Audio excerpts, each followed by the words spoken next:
Kalau dia itu berdoa itu kepada Allah, yang mana Allah itu ditutupi oleh kebenaran. Berarti di situ dikatakan tadi itu mustajib lakum, setelah mustajab doamu. Jadi berdoalah kepadaku setelah mustajab. Arti mustajab itu apa? Doa yang tidak boleh ditolak. Nah, kita lihat diri kita.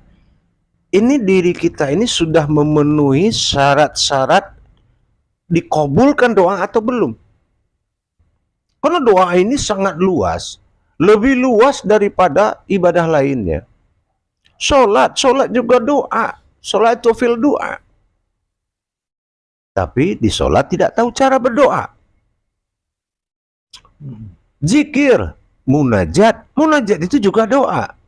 Tapi cara bermunajat nggak tahu. Suara,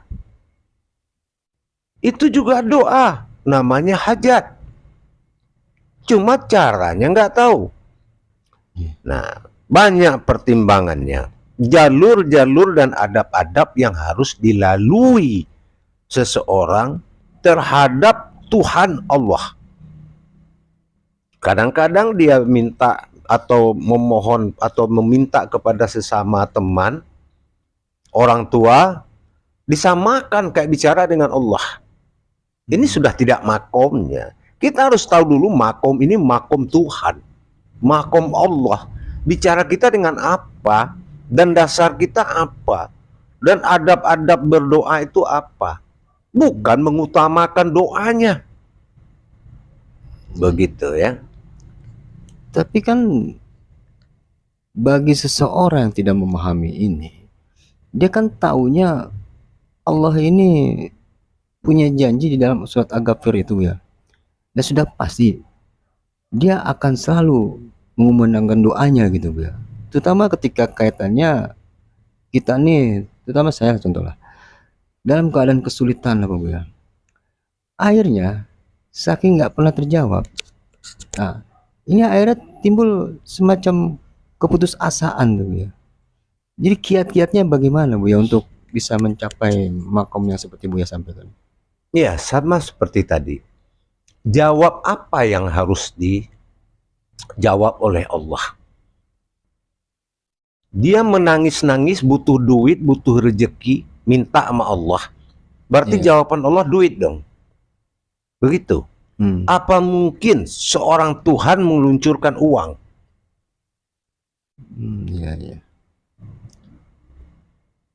Kita harus tahu dulu makom-makom dan syarat-syarat berdoa tadi. Hakikat doa itu yang harus dikuasai. Versi Tuhan bukan versi manusia. Sekarang itu banyak membawa versi manusia. Suami kabur, berdoa supaya Allah perintahkan suami pulang. Itu ke dewa boleh. Allah itu bukan sebuah dewa yang hanya kita berdoa kapan kita perlu.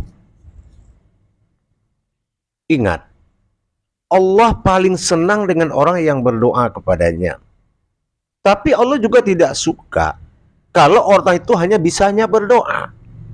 Dia nggak tahu makom doa itu, syarat-syarat sah doa itu, dan cara menjalankan hakikat doa itu. Sementara itu kepada Allah butuh hakikat yang pasti. Begitu. Jadi dalam memahami hakikat doa itu, ini seperti apa Bu ya? Bukankah Allah tuh maha tahu, mendengar, maha tahu lah Bu ya. Kalau harus ke hakikat itu seperti apa? Nah, sekarang gini. Ayat-ayat Allah yang telah dia turunkan, pertama surah itu ayatul minal am, yaitu kalam. Turun ke alam namanya kalam. Nah, turun ke kitab namanya kauliyah. Turun ke diri namanya kauniyah. Batin. Allah bagian di mana di situ? Hmm. Jangan kalau untuk doa kita bilang Allah Maha Tahu. Gak bisa. Allah itu ada di jalan lillahi ta'ala, di jalan ketuhanannya. Jadi menunggu yang gak pasti adalah doa yang tidak pasti. Ya. Nah, kita harus lebih menggali potensi hakikat doa. Sholatul fil doa. Sholat itu juga doa. Nah, bagaimana menjadikan ayatnya kauliyah? Kauliyah memandang pada makrifat. Pasti. Kauliyah jadi munajat, munajat menjadi makrifat. Barulah terjadi sambung rasa antara kita dengan Allah. Nah, sekarang kita tidak sholat. Kita ingin berdoa kepada Allah. Pakai suara namanya hajat. Pakai ibadah namanya munajat. Pakai ilmu namanya iradat. Ini pakai mana dulu? Kan saya bilang tadi, Allah itu bukan dewa yang hanya dibutuhkan di saat kita butuh aja. Begitu. Kalau ada tingkatan seperti itu, berarti di situ juga doa itu tingkatan jawaban Allah kepada doa kita. Apa bisa dikatakan begitu, Bu ya? Allah di atas sebatas kedudukan umatnya. Artinya apa?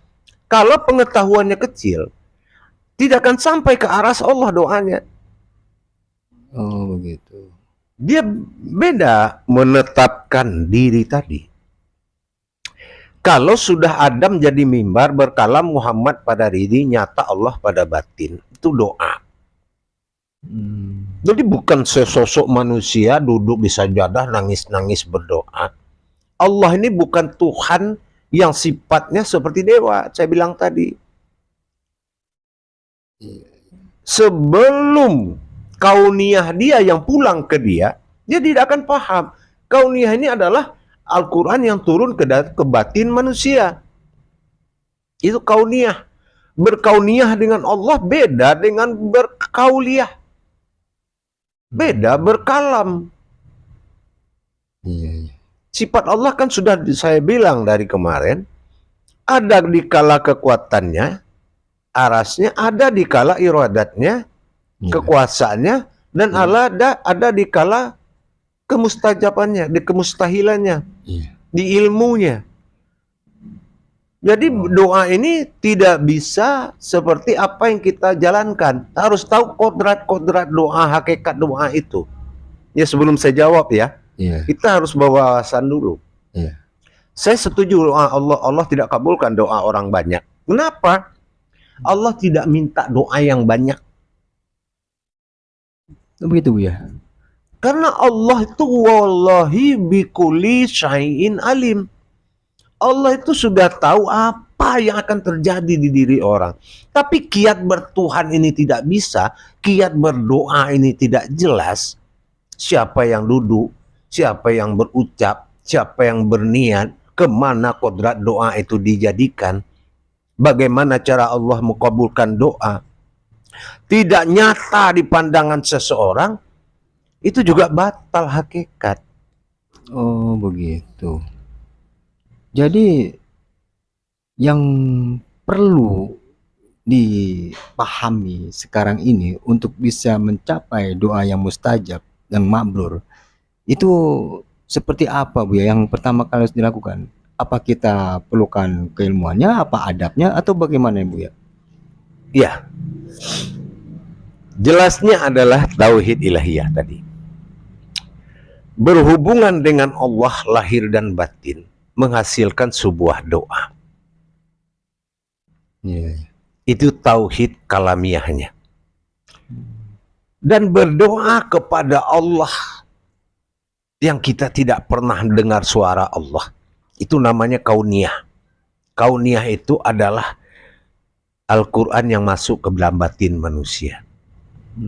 Ya, cara Allah bicara. Tidak bisa pakai kalam. Kalau kita pakai kalam, jatuhnya akhbarullah. Doa itu akan mempertimbangkan sifat baik atau buruk orang itu dulu. Banyak mana amal buruk atau amal baiknya. Kalau ini suara. Kalau jatuh ke kalam.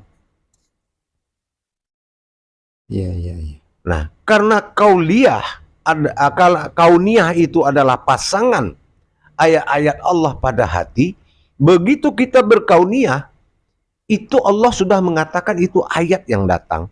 Nggak mungkin Allah nggak kabulkan. Begitu. Tapi kalau suara, Ya, sama kayak kita kurban bawa sapi. ya. Allah tidak tahu sapi ini berat berapa, usia berapa, dibeli berapa. Iya, iya.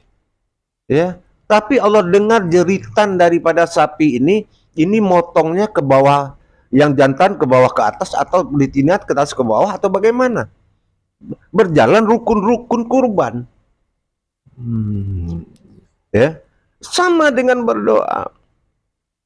Nah, syarat-syarat hakikat itu yang harus wajib diketahui oleh umat Islam. Kalau memang Allah Tuhannya, tidak semudah itu berdoa. Oh, pantas. Jadi bukan karena banyaknya sebuah permohonan, Bu, ya, sampai ditulis 1, 2, 3, 4, 5. Rupanya kita harus memahami dulu hakikat doa itu, terutama kauninya, Bu, ya, ayat-ayat kauninya itu. Karena berbahasa dengan Allah seperti yang Buya sampaikan tadi, tidak bisa berbahasa, tidak hanya tidak dengan ucapan gitu, Bu, ya, kalau nggak salah saya dengar gitu. Jadi untuk langkah selanjutnya, Bu, ya, apakah perlu waktu di samping tadi yang Buya sampaikan mengenai apa hakikatnya, lalu ya terutama keilmuannya, paham di situ. Apakah ada juga waktu-waktu yang khusus untuk, kadang-kala takutnya salah di waktu doang, Bu, ya, barangkali mohon penjelasannya, Bu, ya. Tidak ada. Tidak ada ruang, jarak, dan waktu, tempat, alasan itu. Itu tidak alasan. Gitu. Alasannya tidak mengetahui hakikat doa itu. Iya. Hakikat berdoa itu pertama ada diri, ada Tuhan. Mana diri yang berdoa, mana Tuhan yang tempat berdoa. Tahu nggak dia? Oh, iya, iya. Masalah di tempat, kalau perlu jangankan di atas tanah, kalau perlu di antara tanah dan langit masih diterima. Oh, begitu. Kan sudah dibilang oleh Allah, allazi ahnaya min aina wa ainahu allazi aina anahi. Jangan kamu mencariku karena tempat dan waktu. Karena aku sudah ada di antara itu dan tidak pantas engkau cari ke situ. Sekarang persoalannya, Iya. Allah itu belum jadi Tuhan di diri dia, dan dia belum dekat dengan Allah, terus doa dia muncul. Oh, begitu. Dan bahasa ini apakah akliyah, akal, apakah bahasa dari jasmani, apakah rohani, apakah batiniah? Rukun-rukun hakikat berdoa itu yang seseorang tuh belum paham. Dengan dijamin berwuduk, terus sholat, terus dia berdoa. Pada sholat sudah doa, kenapa berdoa lagi habis sholat? Itu kan gak nyambung. Yang diperintahkan Allah bukan berdoa habis sholat. Yeah. Surat Taha 14 itu, iqimis salat, udah jelas tujuannya apa? Yeah. Untuk iqimis salatal zikri, ya, mengingat. Jelas untuk mengingatku. Mendirikan sholat untuk mengingatku. Iya. Nih sebelum saya kembangkan buka rahasia sholat, rahasia doa ya. Yeah. Saya akan sampaikan dulu wawasan konyol yang dipakai selama ini. Yeah. Dengan rajin sholat, terus doa dia harus mustajab. Doa diminta mustajab, sholat dia nggak berkah. Sholat aja belum datang hidayah, tapi doa minta berkah. Bukankah pintu gerbang mau doa, mau zikir itu adalah sholat? Yeah. Si penyembah dengan yang disembah, ma'budun al-ma'budun, itu dia jelas. Mana diri yang menyembah, mana Tuhan yang sembah, yang nggak jelas. Terus minta doa. Tuhan mana yang mengabulkan? Sholat aja belum jadi doa sama dia, masih jadi bacaan. Yeah. Hah? Betul. Sholat aja masih jadi bacaan, masih jadi gerakan, belum jadi doa. Yeah. Belum tahu dia kemana ayat itu potensinya, kemana gerakan itu potensinya. Bukankah pertemuan dalam sholat itu sudah doa? Bukankah duduk dalam akad dalam duduk sholat itu sudah doa. Malah seluruh nabi, rasul memakai doa duduk dalam sholat. Itulah induk doa.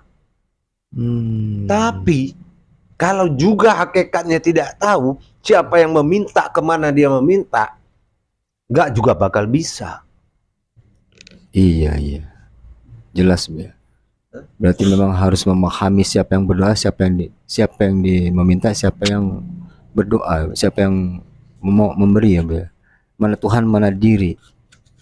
Jadi itu rupanya yang terjadi selama ini karena tidak memahami pertama hakikat Tuhan dan diri. Ya. Kita sekarang begini. Kalau sekarang ini saya melihat semua doa potensinya mengemis. Iya, iya. Tidak ilmu, tapi mengemis. Dengan air mata, pura-pura dengan air mata nggak berduit, dengan air mata ditinggalin istri, ditinggalin suami. Iya. Potensi doanya dunia itu masih tinggi. Jangankan kita bahas syarat hakikat berdoa nanti. Iya. Keberangkatan syarat doa itu muncul aja tidak sampai ke aras Allah. Iya, iya, iya. Ya. Paham, paham. Nah, gitu. Jadi rupanya itu yang jadi masalah selama ini. Bukan doa tidak terjawab oleh Allah, tapi diri tidak terhubung rupanya, Bu ya. Iya, iya. Untung Allah tidak bisa ketahuan. Kalau dia ketawa, dia akan mencemoohkan. Kenapa? Kedatangan seseorang berdoa itu bukan tidak masuk sebagai persyaratan. Persyaratan hakikat doa ini tidak terjadi. Iya. Ya makanya nggak pernah dikabulkan oleh Allah. Nggak pernah. Nah, begitu ada nasib baik dan keberuntungan terjadi sama dia rezeki. Iya. Iya. Itu nggak dari Allah, nasib baik aja. Itu aja dia nggak bersyukur. Iya. Betul, Bu. Makanya ilmu itu yang paling penting. Berilmu kepada Allah dengan tingkat imanullah, beriman kepada Allah. Insya Allah. Alhamdulillah, rupanya seperti itu ternyata kenapa doa itu tidak terjawab, Bu ya. Lalu bagaimana nih, Bu ya, untuk memahami hakikat doa itu sendiri, Bu ya? Jadi penasaran sini, Bu ya. Saya tidak akan membahas detail, Iya. karena bagaimanapun adab kita harus pakai. Insya Allah. Adab tuh setelah adanya prosedur ibadah ya, Insya Allah. belajar. Di sini kita harus mengkaji bahwasannya iyyaka na'budu wa iyyaka nasta'in. Sembahlah aku dan memintalah kepadaku.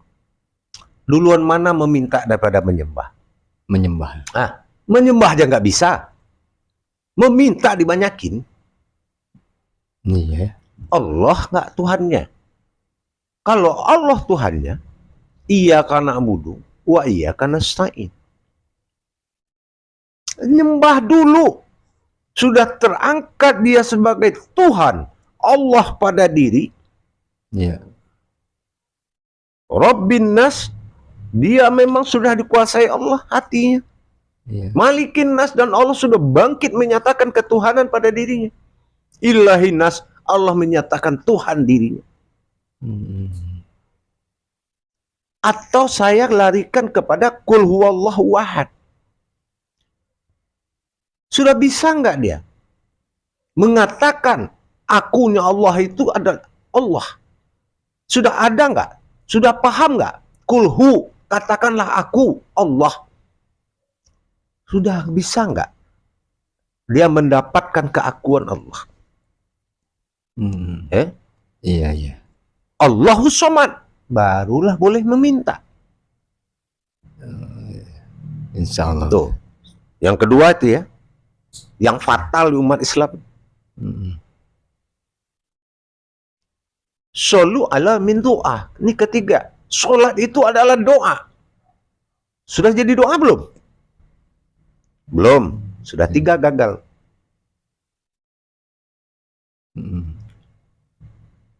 Yang keempat, sifat iradat bagi Allah jatuh ke siapa? Dipegang oleh siapa? Sifat kehendak, kodrat, iradat, ilmu jatuh kepada Muhammad, rohaninya pada insan diri. Berarti si pelaku doa itu adalah rohaninya Muhammad, disebut dengan insan. Iya. Insya Allah. Ya. Apa cukup bisa bermuatan dunia kalau kodrat yang seperti saya bilang tadi? Sepertinya nggak ada potensi dunia. Nah, itu dia. Dan Allah itu Tuhan hanya dalam 5 waktu. Bukan orang Islam. Tuhan orang Islam itu 24 huruf syahadat, 24 jam. Terus mau berdoa lagi. Nggak semudah itu. Allah itu maha teliti. Ada sebuah cerita. Seseorang yang pergi ke pangkas rambut. Yang berpangkas bercerita kepada yang pemangkas. Yang pemangkas, tukang pangkas. Katanya, apa ente percaya Allah itu ada? Kata yang dipangkas percaya. Saya enggak. Kata yang tukang pangkas. Kenapa enggak? Dia di bawah jembatan banyak mati enggak makan, enggak dibantu oleh Allah. Apa kata yang dipangkas? Saya juga enggak percaya kalau tukang pangkas itu ada. Lah, ini buktinya saya ada. Kenapa ente enggak percaya? Buktinya di luar banyak yang panjang rambutnya. Ya salah sendiri kenapa enggak datang ke saya? Nah, itulah jawaban Allah tadi. Orang yang tidak menghampiri Allah. Hayat, hayyum, qayyum. Kehidupan tidak lari menuju yang hidup. Hidup tidak lari kepada yang menghidupkan. Tidak menjadi hayatullah. Tidak ada jaminan. Insya Allah. Prinsip ketuhanannya itu tajalinya tidak ada. Iyyaka na'budu. Sembahlah aku. Iya, alif, sir, ya hati. Di hatimu. Artinya sembahlah aku pada hati. Ini hukum hijaiyah ya. Syaratnya apa? Menyembah. Menyembah aja ya. Tapi kan kalau tadi ada sepintas saya dengar Allahus Somad, Allah tempat meminta. Pengertiannya Allahus Somad ini suatu tanda di mana kita meminta kepada Allah, atau memang hanya bahasa bahwa meminta itu kepada Allah? Itu bagaimana Bu ya maksudnya? Sebelum Allahus Somad, Allah tempat meminta. Istilahnya tidak ada ruang, jarak dan waktu. Memang semata-mata Allah itu besar, kita kecil. Jadi tempat bagi diri kita. Ini yang berdoa malah besar dari Allah. Diperintah-perintahin aja supaya besok ya Allah jangan turunkan hujan, atau ya Allah turunkan hujan. Turun malaikat rame-rame nanyain, disuruh Allah hujan petir, hujan apa ini? Hujan gerimis. Karena tidak ada hakikat. Dia tidak bayangkan cuma sumur. Kalau dia kasih tahu aja ya Allah sumur kering, hujan turun. Tapi karena dia perintahkan hujan turun dengan ilmu kebatinannya, dengan dalil Allah, ya sudah gagal. Nah, itu yang keempat yang tadi saya bilang. Gagal dia menjadikan Allah itu Tuhan bagi dirinya. Sesuai surat An-Nas. Makanya doa tidak bisa. Yang kedua adalah gagal menyembah. Kan gitu. Yang ketiga, Allahus Somad tadi. Sudahkah kul huwallahu ahad? Sudah tahu nggak dia keakuan Allah pada dirinya? Oh begitu. Coba. Maksud keakuannya itu begini. Tangan aku kata Allah. Kaki aku kata Allah. Mata aku kata Allah. Suara aku. Sudah akukah semuanya? Tapi ini datang kita membawa kodrat-kodrat lain yang tidak bertauhid kepada Allah. Kita rajin sholat tapi kulit, daging, urat, dan tulang tidak bertuhan kepada Allah. Kita rajin berzikir tapi batin, rohani, dan nurani nggak bertuhan kepada Allah. Sholatnya sholat dohir doang, batinnya nggak sholat. Ya, doa apa yang akan sampai? Doa itu power. Kesimpulan hasil berhubungan dengan Allah, terjadilah kalamullah, terjadilah kauniyah. Begitu. Insya Allah. Ini luar biasa sekali nih Bu ya. Jadi memahami ternyata selama ini apa permasalahannya terjadi di kalangan umat, kenapa doa itu bisa seperti terganjal atau tidak sampai. Rupanya seperti yang tadi Buya sampaikan, banyak persyaratannya ternyata ya. Nggak mudah. Iya. Kalaupun ada sifat terjadi tiba-tiba keberuntungan, itu bahwasannya itu nasib baik ya Bu ya. Aduh, alhamdulillah nih Bu ya. Iya, contoh sekarang ya, saya contohkan sini. Kodrat doa itu 3. Iya. Pertama ada hajat, munajat, iradat. Hajat pakai mulut, bersuara dengan berkaum. Itu hajat. Iya. Apakah tahlilan, apakah apa. Iya. Munajat di saat berzikir. Setelah masa panah datang, insan berkuasa, manusiawinya lepas, baru ada munajat. Iradat, keputusan ilmu dalam ma'rifat. Nah ini berdoa ini wa iyyaka nasta'in. Kan iyyaka na'budu tadi, wa iyyaka nasta'in. Wa iya, dan di hatimu khanas. Di hatimu manusia. Khanas ta'in. Ta itu ibadah, ain itu ma'rifat. Jadi beribadahlah dengan ma'rifat ke hatimu. Itulah hakikat doa. Jangan bercerita. Hakikat apa yang harus dima'rifatkan kepada Allah setelah kanastain, setelah kemanusiaannya sempurna dalam ma'rifatnya. Itu kanastain.